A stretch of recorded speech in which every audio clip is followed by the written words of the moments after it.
Dear cousin, I'm coming to America on the nicest ship in the world. Isn't that just splendid? I'm coming with some of the nicest people in the world too. They live in Chicago, and I shall be able to make the entire trip with them. They've told me all about Chicago, and I know I shall like it much better than I do Ireland. Yours truly, Annie Kelly. In April 1912, 14 people from the parish of Addergoole in the west of Ireland set sail to emigrate to America. They were emigrating from poverty to find a better life for themselves. They came from the one parish and they all left on the one day. Unfortunately for them, they had the bad luck to step on board the ill-fated steamliner, the Ship of Dreams, the RMS Titanic. The Addergoole 14 would have been among the poorest to have boarded Titanic. 11 of the 14 died on Titanic. Only 3 survived. That, from any one community, had to have been the highest number. I can't think of any that would have rivaled that from any other country. Grandma had said she recalls at first that people were on deck picking up chunks of ice that had scraped off from the iceberg, putting it in their drinks because it seems there were many parties and celebrations going on at that hour of the night. Many of the survivors said at night they would have nightmares, and what they would hear is the screaming of the people in the water. And the tiny village they left behind was so traumatized that they didn't speak about the relatives they lost on Titanic for almost 100 years. Until now.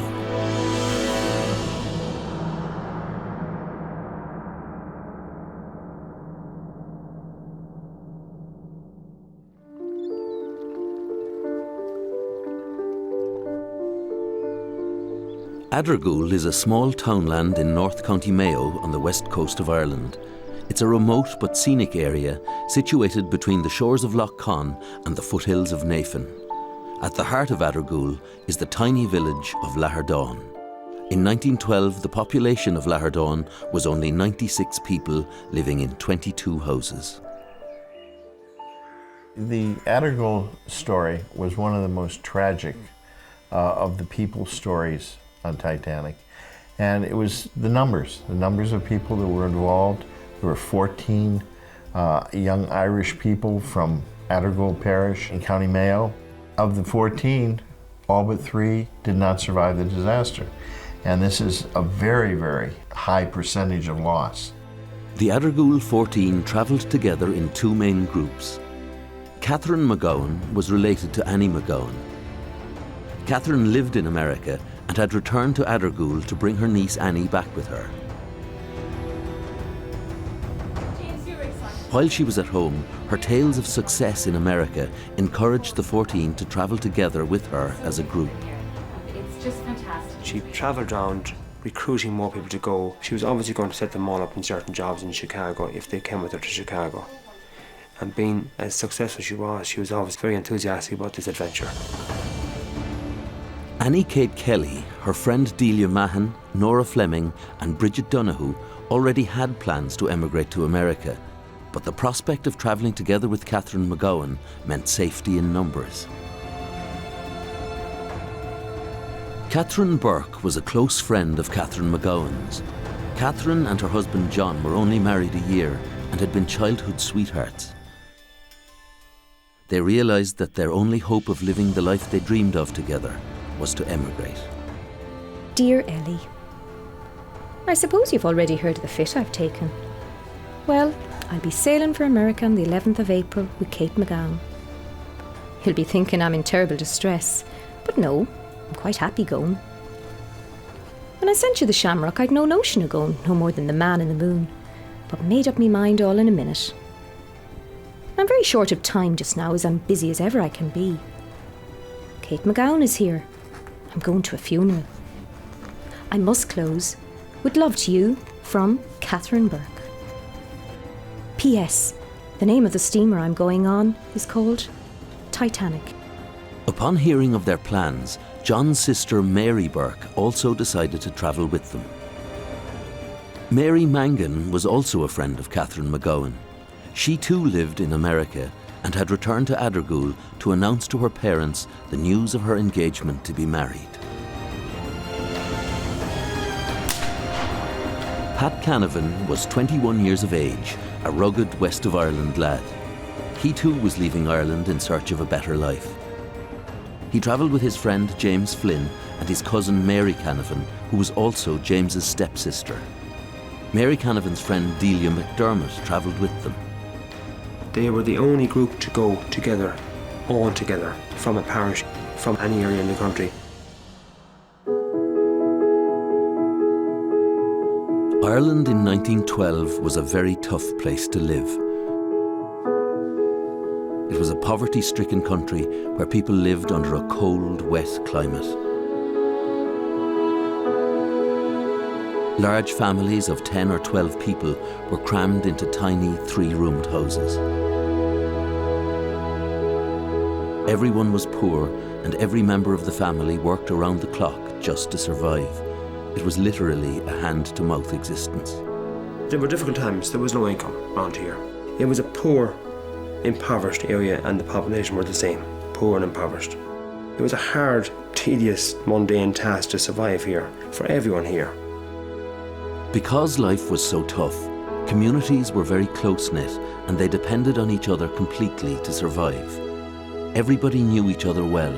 Whole communities worked together to save the hay or bring in the turf. It was this closeness that brought relief to the hard lives they lived. They had no money. They just didn't have money. They had barter, and they were self-sufficient to the point of view of having a few cows and growing some wheat and some vegetables. Not an awful lot though. And that's how critical things were. They lived in humble houses. They were really grim, old, damp cottages. They were cold. Because they weren't very well off and they weren't very well fed, and nutrition was very poor, they died in their 40s, 50s, 60s of old age in those days. Or they died of consumption, TB, which was rampant amongst communities at the time. Cold, damp houses, turf fires, heavy smoke. It was a huge environment for tuberculosis, and they had TB without knowing it. One small hitch, such as a wet summer, a bad harvest, or an illness, could literally ruin a family. Because of this, emigration was rife. Oh yeah, like immigration was rampant, I suppose, that time. It was from every townland they were leaving. There was no work for them here, or no prospects of work for them here at that time. Between 1850 and 1912, over 4 million people had emigrated Ireland, a huge figure considering the population was only 8 million. Nearly every family in Ireland had a relative abroad.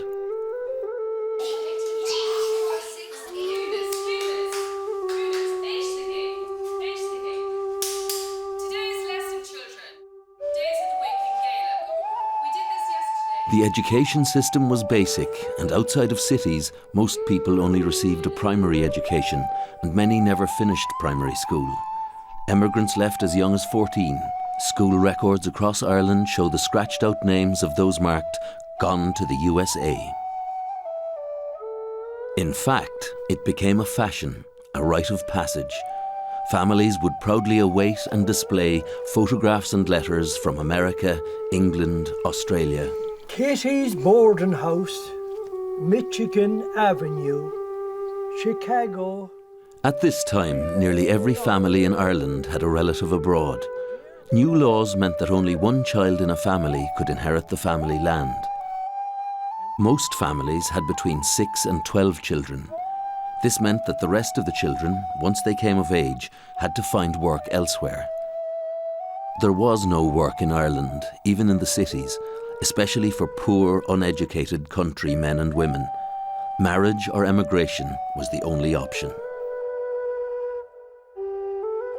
Newspapers carried dozens of ads every day, prompting people to travel on the fastest, the largest, the most luxurious of liners. The shipping lines competed aggressively for business, as steerage was where the companies made their greatest profits. Ticket agents roamed the countryside, knocking on doors with brochures, persuading people of the better life they could have abroad. We have to sell her her ticket to America. and those who could afford to go went in their droves. The girls left more than the fellas left, because there was no employment for girls around here at all. You always sent your daughter to America if you could, and if you could, you tried to get her to America, not to England, because it was rough in England at the time. But if you got to America, you were well made, and if you got your daughter to America, that was the best thing you could ever do as a father. The price of a ticket in third class on Titanic was just over £7 sterling. This is the equivalent of about £700 sterling in today's money. But in 1912, it would take at least 3 years for the average Irish family to save this. To them, it was a fortune. The Addergoole 14 couldn't have afforded it, and their parents couldn't have afforded it either. So thus, remittances, money coming back from America, which brought the next generation over. And the remittances, there was a huge phenomenon at the time. The money was coming back from those abroad. And that's how this area survived, and that's what got the 14 over. The 14 of them headed off from the village here and got on, as bad luck would have it, Titanic. While the Addergoole 14 were planning their new lives in America, only 100 miles away in Belfast, construction had started on what was to be the greatest ship in the world. This was the ship that should have taken the Addergoole 14 to their dreams, but instead took them to their graves. Construction began on the Titanic in 1907. It took 3 years to build. At the time, it revolutionised sea travel, as it was the largest, fastest, and most luxurious ocean-going steamliner ever built. It was the first ship that was guaranteed unsinkable. Titanic cost £1.5 million sterling to build. In today's money, that's £400 million. Harland and Wolff employed 15,000 people during this period. With such a massive weekly payroll, the Harland and Wolff shipyard in Belfast became the biggest private employer in Ireland at that time.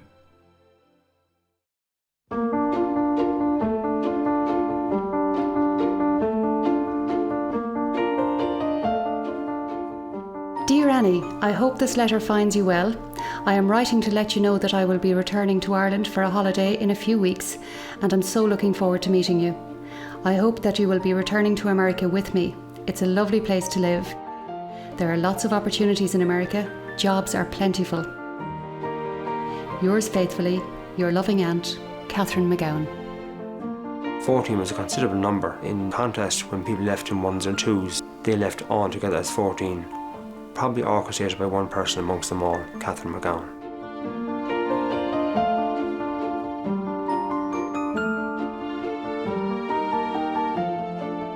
Catherine was the perfect example of a successful emigrant.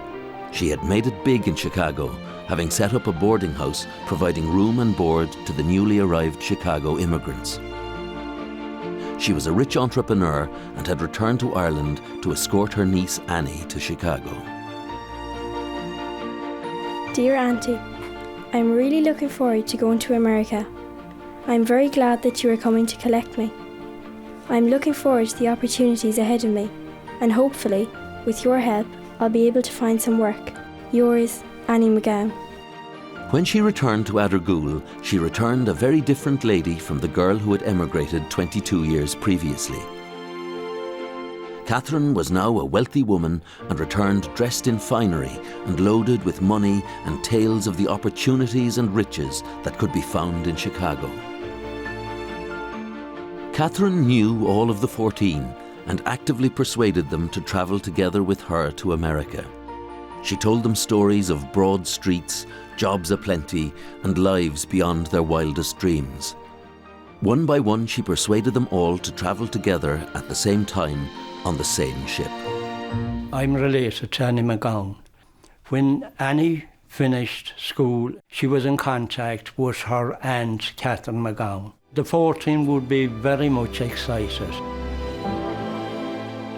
because they all had the same expectations as Catherine McGowan told them about. They probably thought that they could attain the same status as Catherine McGowan by going to America.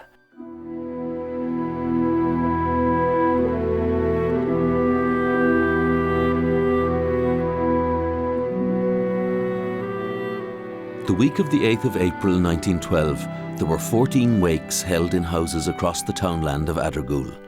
There were 14 deaths to be honoured. These weren't real deaths or real wakes, but American wakes. Ireland has always had lots of customs and traditions. One of these was the tradition of the American wake. When emigrants were leaving to go to America, their family and friends would hold a symbolic wake. Emigrating was like a death. A person who emigrated in these times would most likely never see their family or friends again. Most emigrants, bar the lucky few, never returned to Ireland once they left.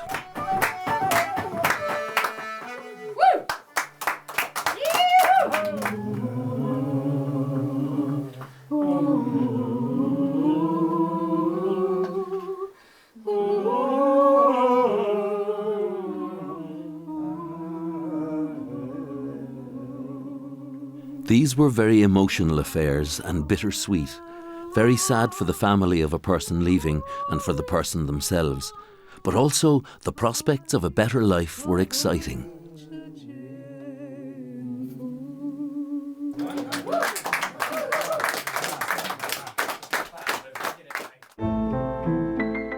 When Titanic was launched in 1911, the White Star Line made a point of not christening the ship or blessing it with the customary "May God bless her and all who sail in her." This caused huge consternation.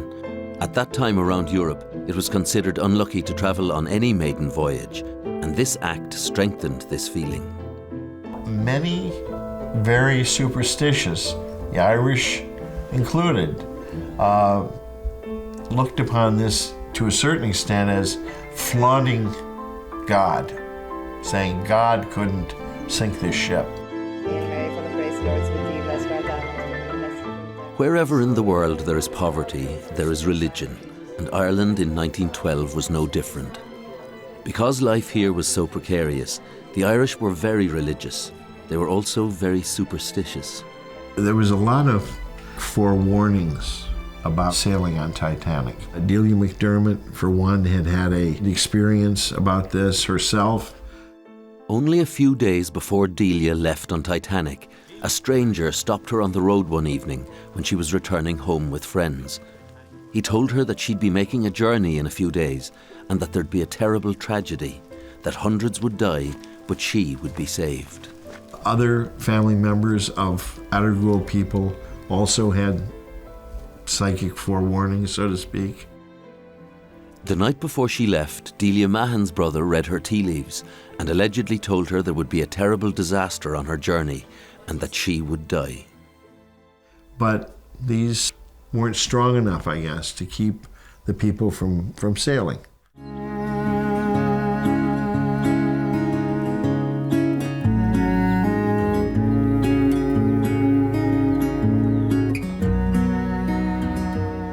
The day before the Addergoole 14 left Ireland, they spent their final hours preparing, packing, and with family. Mary Mangan spent this time with her parents before going back to America to get married and start a new life. Catherine and John Burke were also preparing for a new life. They were expecting their first baby, which would be born in America. They were full of plans and hope for their new life and family.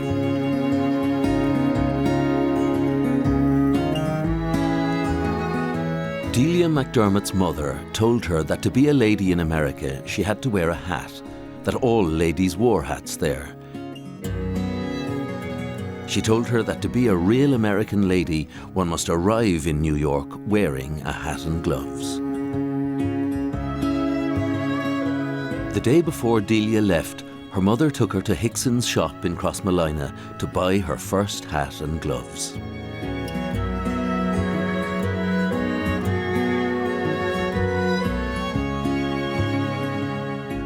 Bridget O'Donoghue worked in the local shop. The day before she left, the 3-year-old daughter of the shop owner asked Bridget to send her back a ring from New York. To get the sizing right, Bridget measured the little girl's finger with a piece of string.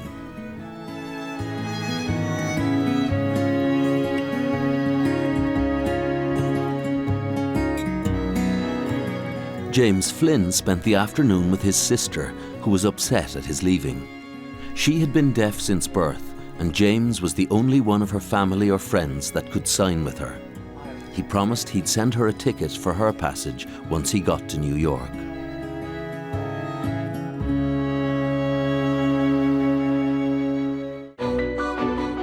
When Titanic was launched and in the water, she had the most expensive fitting out of any ship.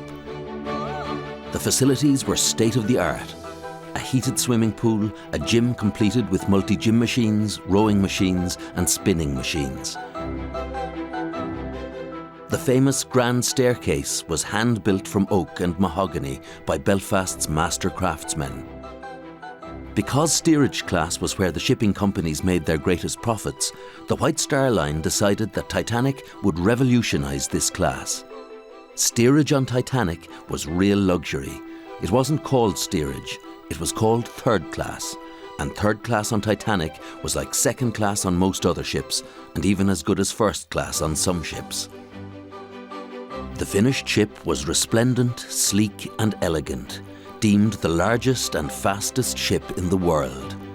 All the Titanic needed now, a crew and passengers.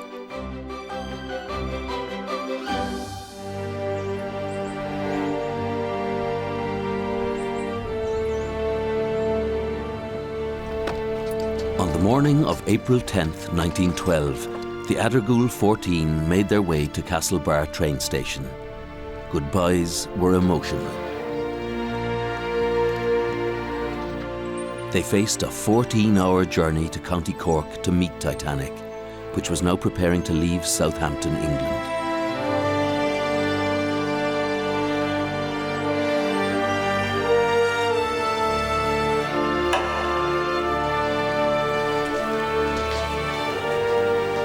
When the 14 reached Castlebar train station, they were excited but nervous.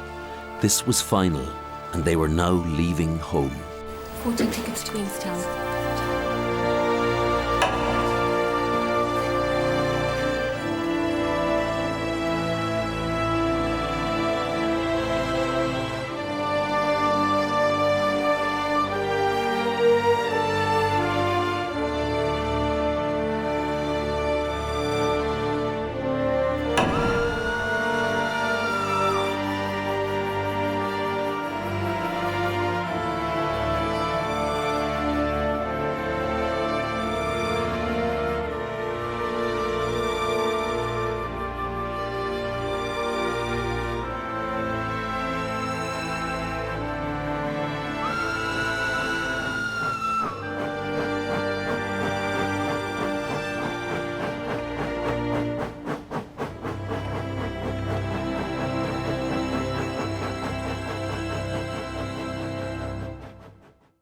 The conditions were fantastic on board third class on Titanic. The accommodations on Titanic were unbelievable in third class for these people. For the Addergoole 14, the experience of being on Titanic was amazing. It was the first time they saw electric lights, the first time they had the luxury of a bed to themselves. It was the first time they had proper washing and toilet facilities. It was the first time they had experienced silver cutlery, linen napkins and tablecloths. The people really appreciated this. I mean, they were using it. They were using the facilities that were available to them, and certainly enjoying the food that in many cases was probably the best meals they'd ever had. Having got on board Titanic, it must have been an extraordinary experience, because here was the greatest liner ever built at the time. Third class on Titanic was extraordinarily high standard by comparison to other ships sailing over and back. Our 14th Addergoole would never have seen luxuries like these, even though they were travelling in steerage class. This ship was the most luxurious ship in existence, the largest, the safest, and it was unsinkable. The 3 days the Addergoole 14 spent aboard the Titanic were among the best days of their lives. and life aboard Titanic reinforced their expectations of what their new lives in America would be like for them.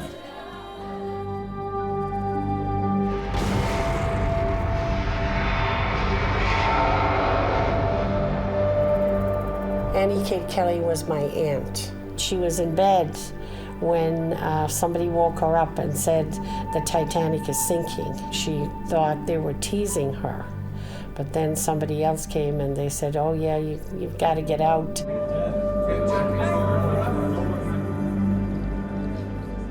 When Titanic hit the iceberg, the Addergoole 14 were in different parts of the ship. Some were in their cabins, others were at a party. The impact wasn't felt by everyone. In fact, the shudder was so slight that many people on the ship didn't even feel it. So everyone was calm and orderly. Nobody thought the ship was in any danger.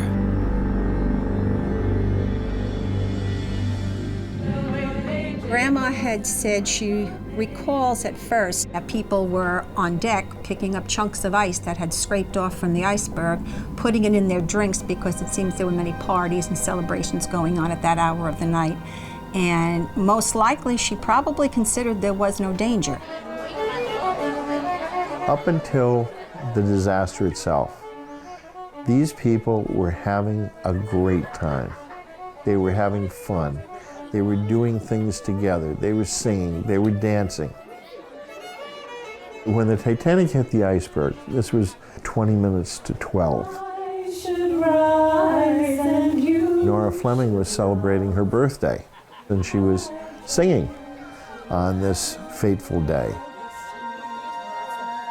The stewards had told the Addergoole 14 that there was nothing to worry about, that they were to stay in steerage and above all, stay calm.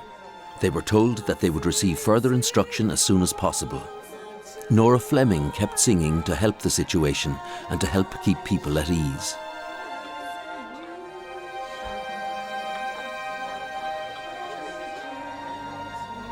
As time went on, however, the Addergoole 14 became more and more anxious. Stress began to increase and pressure began to show. However, they did their best to stay calm like they were told to by the stewards. And I think that lasted so long until they saw the slant of the ship, the way it was sinking. And that's where the panic started. And despite the panic, the Addergoole group seemed very organized in this. The men came to find the women and realized we have to get out of here. We have to find a way to the lifeboat. The people in the steerage class weren't given access to the upper decks to get the boats. You could not get access to second class or first class from steerage. You had to go through gates and barriers, and they were kept that way, and they were manned by crew who were told to keep them down below until we had order. They knew from the beginning there weren't enough lifeboats for at least 1,000 people that were on board that ship. But it was even worse because the lifeboats are set up in such a way that the first 8 lifeboats were on first-class deck space. Now, no other class was allowed in that area. So those first 8 boats went off with almost entirely first-class people. The Addergoole group was very organized. The men got the women together and they started working up the decks. And the only way to do that till you got to the uppermost deck was by literally putting women in your hands and boosting them up onto the next deck. So literally, you had 3 or 4 decks you had to ascend to get to the boat deck. And it was only the last one that there was a stairway that could be used to get onto the boat deck itself. It has to be called heroic, I think. When the Addergoole group got to the lifeboat decks, there were only 3 lifeboats left. In the panic, the group lost each other in the crowd. Catherine and Mary Burke each got a place on a lifeboat, but when John Burke was refused access, both Catherine and Mary got out of the lifeboat to stay with him. Annie Kate Kelly was put on a lifeboat in their place.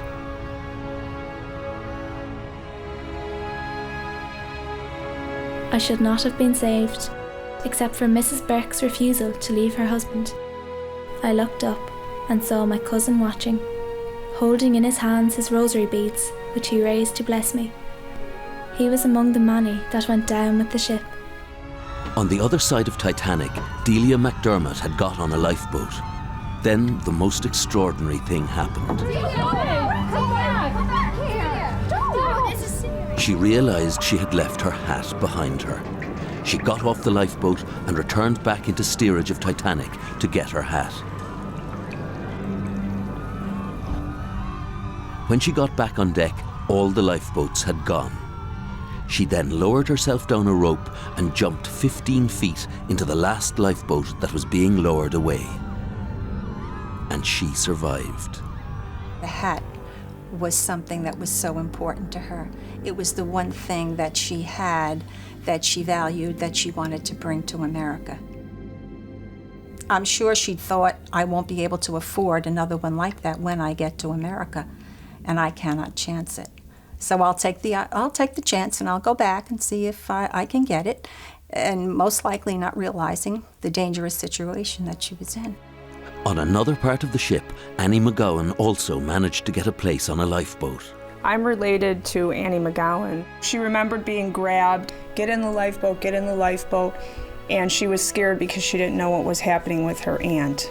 And she remembered hearing husbands and wives not wanting to be separated, screaming. She remembered when she was in the lifeboat that a man tried to get in the boat and said, if you don't let me in, I'm going to tip over the whole boat. So they let him in the lifeboat. But her biggest concern was for her aunt and what had happened to her aunt. And I believe in the lifeboat they tried to reassure her and tell her that her aunt was on the next lifeboat. But she never ended up hearing what happened.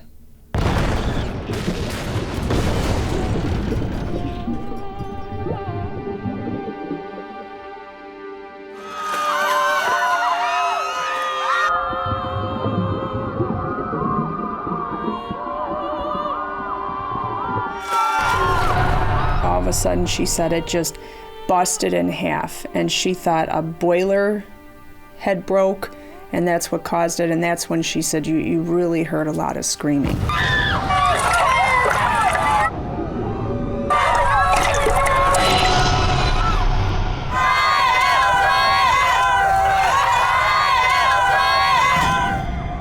The lights completely go out, so it's pitch black, and then you hear the screams. That's when the screaming started. It was terrible. The salt water and the wind made my eyes bleed.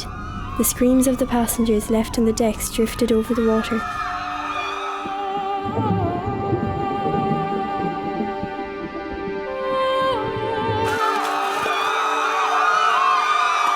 It was horrible. Horrible noise, horrendous noise, unforgettable noise, and unforgettable cries and appeals from people who were drowning. Those who actually entered the water, when you land in the water, the temperature was 0 to 1 degree. Most of them wouldn't be able to swim for a start. If they wore life jackets, you can't swim with the life jacket on you. You float like a cork. The more you struggle, the worse it becomes for you, because you use up all your energy and you get cold rapidly. You last about 14-15 minutes and then you slip into unconsciousness. And you're dead within about 20 minutes. Very few people that ended up in the water were survivors. We're talking about maybe 24 at most. And the reason being, the water was so cold. People did not die by drowning, as many people think. Most of them had life belts on. They were above the level of the water, and the water was pretty clear that night, pretty calm. The water was so cold, they died of hypothermia, and died probably within 10 or 15 minutes at most of the time they went in the water.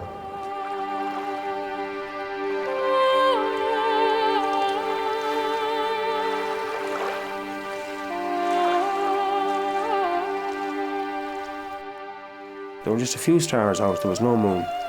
So they drowned in the darkness, which is worse again. So it was a horrible end for all the 1,500 who drowned.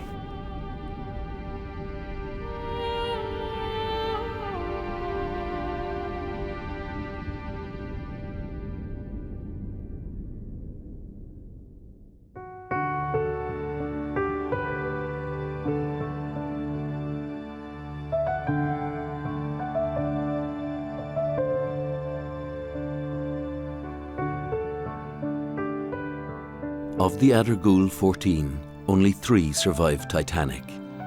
Annie Kate Kelly, Annie McGowan, and Delia McDermott.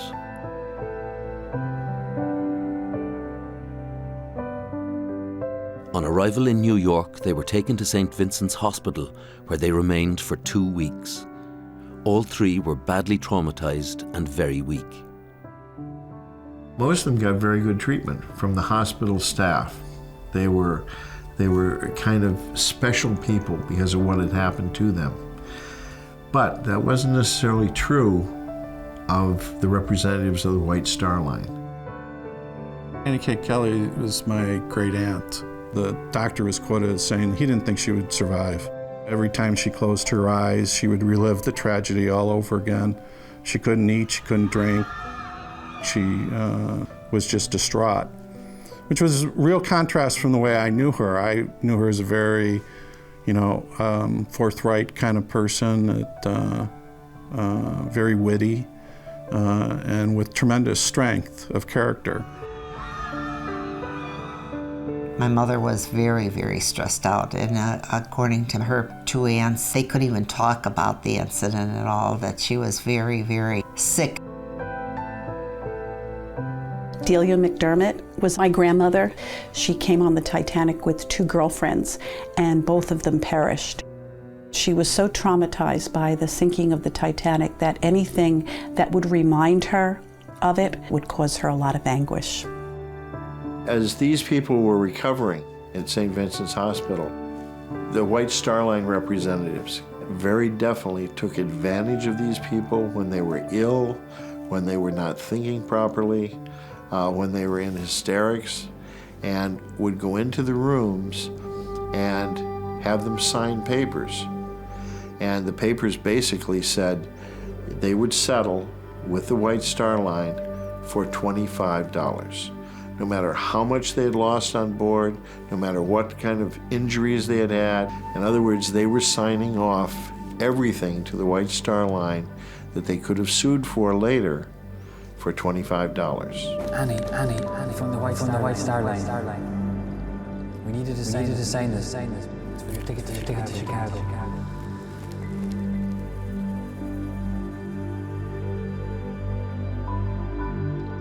Annie Kate Kelly was a very good example of this. This happened to her. She did sign the papers, and she did get $25, and that was the extent of what she got for her belongings and the ordeal she'd been through.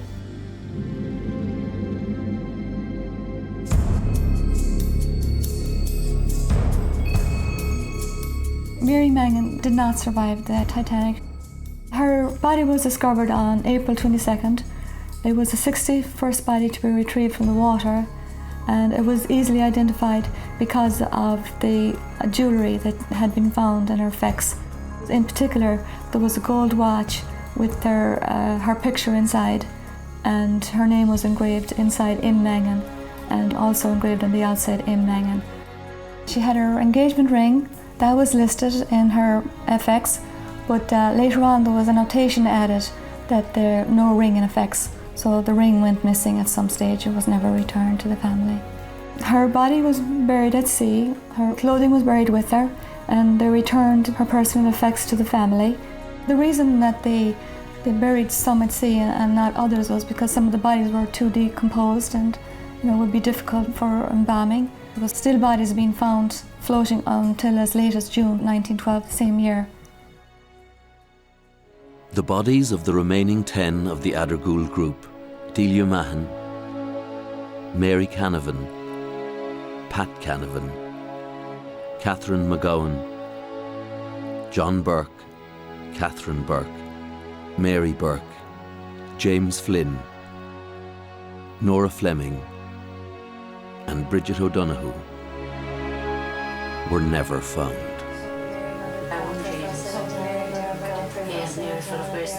They didn't know in Laradon for a whole week what had happened.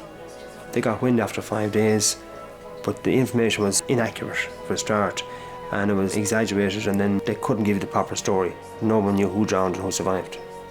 And then eventually the authorities had the names and numbers in New York. So it would have taken maybe 8-9 days for the news to come back to a household that their son or daughter had not made it to America. When the news came, the pain was insufferable and they could do nothing about it. They had no body. They had no grave to go to. It is very well described what happened. Pictures being put of the people on the beds. There were white, snow white quilts, and you can imagine all the crying and the neighbours coming. I mean, the pain was always there. They went with that pain. They died with that pain. The important thing was to make a new life and get on with it, which they all did. They all made a new life.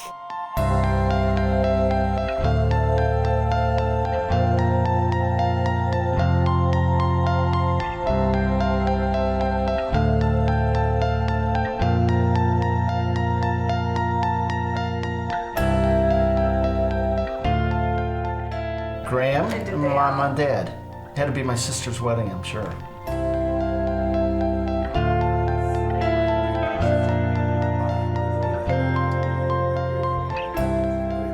Here, Anne McGowan, baptized on July 9th, 1897, date of birth July 5th. However, remember the stories that she used to tell? Born at the stroke of midnight, so we got to celebrate her birthday on July 4th. She's the only person born between the 4th and the 5th. What that means, I never could. That's the truth.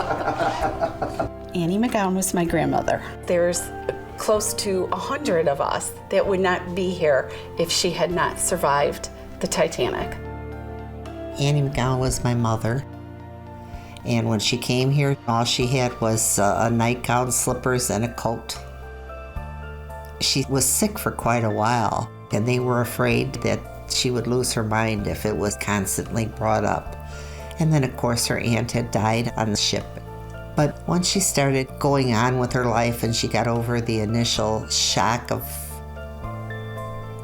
the experience, I mean, I don't think you ever really get over it, but she led a normal life. And then she went to secretarial school and she got a job. And shortly after that, she met my dad and they got married. She had 3 girls. My sister Fran, my sister Jackie, and myself. My mother was a very strong lady, a very feisty, determined person. When she made up her mind to do something, she did it. Nothing was going to get in her way. She was going to get it done. She didn't like something, she told you. I discovered her newspapers in a drawer when I was a teenager. She had the original newspapers about the sinking of the Titanic in the drawer. And she never ever talked about it prior to that. And I asked my mother about it, and she said, just put that away and never mind, don't talk about it. And the next I heard was just before I got married, and we discovered that this was true. She was really on the Titanic, but she still would not talk about it. Growing up, she was terrified of the water. My mother never went in the water, ever. Never wanted us to go in the water either.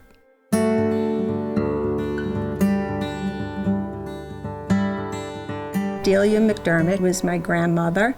Delia has 34 descendants, and 30 of them are alive right now. Delia married my grandfather, John Lynch, and he was a Galway man. She met him and married him in America, and they lived in Jersey City, and he worked on the Central Jersey Railroad his whole life. They had 3 children. Delia was just a very quiet person, very reserved. She never initiated conversations. I can picture her sitting in her rocking chair in the kitchen, and I also picture her with the rosary beads. She was always praying. She ran a boarding house where she lived on Union Street. She would be up early, she'd attend daily mass, and she would tend to her home. She was a real homebody. My grandmother never spoke about the Titanic, and I learned from an early age on not to ask her about the Titanic. Perhaps it's a feeling of anybody who survives a disaster where others have lost their lives, and you wonder, why did God spare me? Especially for her, after she got herself up out of a lifeboat and was able to get back into a second lifeboat, which was amazing, because I'm sure by the time she got into the second lifeboat, there were people struggling to find lifeboats and to get into one, and she was fortunate enough to get into one 40 minutes before it sank. She never spoke about going home again.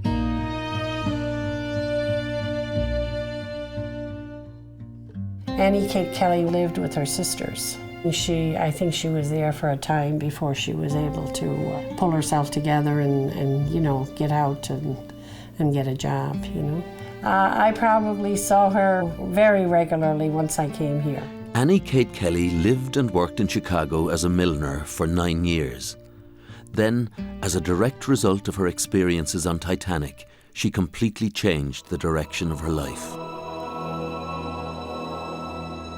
Annie Kate Kelly always questioned why she was saved when so many others, wealthier, better equipped in life, didn't survive.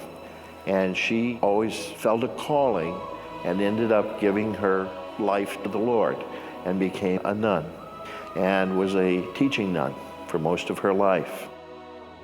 Sister Patrick Joseph, she took my father's name. He was Patrick Joseph also.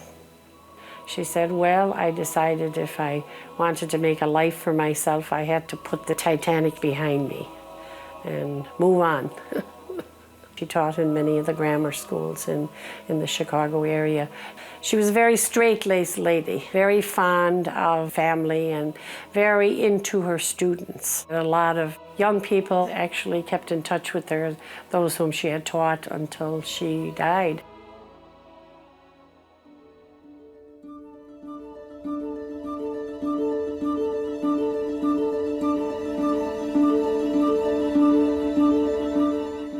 The village of Lahardon in Ireland still feels the pain of the Titanic tragedy 100 years on. The story of the Addergoole 14 nearly died completely with the last generation in Lahardon. The pain of their loss was so intense that the villagers stopped talking about it completely. There was bitterness around the area afterwards, and then people stopped talking about it, deliberately stopped talking about it. Firstly, because it broke their hearts, firstly it disturbed them greatly having lost somebody. Secondly, there was a possibility there was money owed, and somebody may have come looking for owed money, and it got bitter, and then they stopped talking about it, and that's why the story suddenly began to disappear, and that's why it wasn't known about a generation later. Because of this, a lot of documented evidence of the 14 was lost over the years. However, in the last decade, the people of Addergoole have begun to talk about this history again. In recent years, they have begun to embrace this legacy. They are now actively recovering this history, and there's evidence of this all around the village of Lahardon. In the last decade, the people of Lahardon have been busy travelling and communicating with people around the world, collecting, rebuilding, and archiving the documents and records of the Addergoole 14. This is Mary Mangan's watch, which was recovered from the Titanic. It was found around Mary's neck on a chain. At the back here then, I've got the inscriptions of Mary Mangan. She was probably just looking at it for the times for the train, thinking, how long have I got left before we get to the Titanic? The watch stopped at 2:20. It stopped when the Titanic sank into the water. We know that Mary Mangan would have gone into the water at that time. It's just amazing to have it. Relatives and residents with an interest in the Titanic are constantly working in different ways to commemorate the Addergoole 14. Obviously, we want to include the ship sinking. You can see the stern of the ship. But the most intriguing of all Lahardon's commemorations takes place here every April.